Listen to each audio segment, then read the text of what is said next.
আপনি কি জানেন মহান আল্লাহ তাআলা কিছু মানুষকে ধনী আর কিছু মানুষকে গরিব কেন বানিয়েছেন?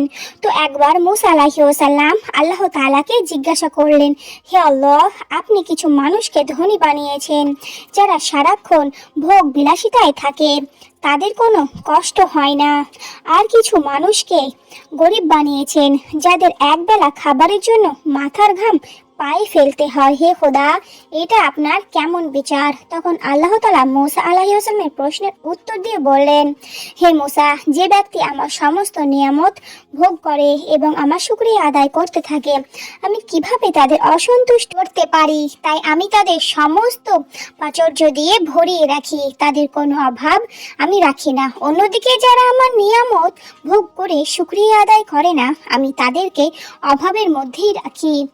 আবারও কিছু কিছু হাদিসে এসেছে, কিছু কিছু গরিব আল্লাহ তাআলার তরফ থেকে পরীক্ষার মতো হয়। তাই আমরা সমস্ত পর্যায়ে আল্লাহ তাআলার শুকরিয়া আদায় করব।